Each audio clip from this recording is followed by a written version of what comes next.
जय हिंद दोस्तों, वंदे मातरम। देश में, किसी भी देश में हम बात करें, सिर्फ हम भारत की बात नहीं कर रहे, वहाँ पर मीडिया की जो भूमिका होती है वो काफ़ी अहम मानी जाती है। जब कोई भी मामला निकल कर सामने आता है तो अदालत में जाने के पहले मीडिया उसको दिखाती है, मीडिया उसकी सच्चाई को परखती है। मतलब वो ऑथेंटिकेट नहीं किया जा सकता, लेकिन हाँ फिर भी मीडिया का काम होता है जनता को सच दिखाना। हालांकि आज की डेट में अगर हम बात करें तो मीडिया कहीं ना कहीं इस सच दिखाने वाले खेल से ज़्यादा टीआरपी के खेल के नज़दीक पहुंच चुका है। और साथ ही साथ कई मायनों में अगर हम देखें तो पॉलिटिकल पार्टीज भी, जो चाहे हम बीजेपी की बात करें चाहे कांग्रेस की बात करें, लेकिन कहीं ना कहीं ये बात हम सभी जानते हैं कि जो मीडिया हाउसेज होते हैं वो कहीं ना कहीं पार्टीज के हक के लिए भी काम करते हैं। लेकिन फिर भी कुछ एक जगहों पर हम ये उम्मीद करते हैं जहां पर कि बहुत ज़्यादा ही क्रूरता करी गई हो, वहां पर हम उम्मीद करते हैं कि नहीं, मीडिया कम से कम यहां पर पारदर्शिता दिखाएगा और जो उसका सच्चा काम है वो करके दिखाएगा।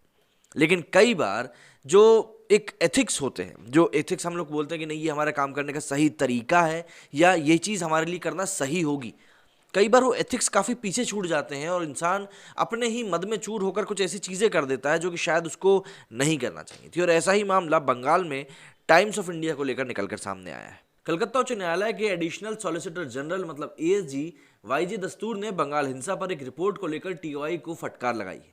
उस रिपोर्ट में टाइम्स ऑफ इंडिया ने पश्चिम बंगाल में हुई हिंसा को कम करके दिखाने का प्रयास किया था। कलकत्ता हाईकोर्ट ने एएसजी ने अपने पत्र में ये कहा है कि उस खबर में जरा सी भी सच्चाई नहीं है और टीओआई के संपादक को उसके लिए माफीनामा जारी करना चाहिए। साथ ही उस खबर को वापस लेने के लिए भी कहा गया है। पश्चिम बंगाल में मई के पहले हफ्ते में ही हिंसा का स्तर काफी बढ़ गया था और खासकर कि भाजपा कार्यकर्ताओं को जमकर निशाना बनाया गया था। मुख्यमंत्री ममता बनर्जी की सत्ताधारी तृणमूल कांग्रेस के गुंडों पर हिंसा के आरोप लगे थे, जिसके कारण कई लोगों को बेघर भी होना पड़ा था और कईयों ने पड़ोसी राज्यों में जाकर शरण ली थी। 4 जनवरी को प्रकाशित टीओआई की खबर का शीर्षक था, पश्चिम बंगाल में चुनाव के बाद हिंसा और उसके बाद जो भी कुछ हुआ, मतलब बलात्कार और बलात्कार के प्रयास के एनएचआरसी द्वारा बताए गए 21 मामलों में कोई भी सबूत नहीं, सीबीआई ने कहा। मतलब यहाँ पर टाइम्स ऑफ इंडिया ने सीबीआई के हवाले से बात दी थी। ये तस्वीर आप देख सकते हैं उस पूरे मामले की। इस खबर में बताया गया कि सीबीआई ने कलकत्ता हाईकोर्ट में ये बात कही है। साथ ही बताया गया कि राष्ट्रीय मानवाधिकार आयोग की रिपोर्ट में जिन 64 ऐसे मामलों का जिक्र है, उनमें से 39 मामलों में रिपोर्ट दर्ज कर ली गई है और 21 मामले पश्चिम बंगाल पुलिस के पास सबूत के लिए वापस भेजे गए हैं।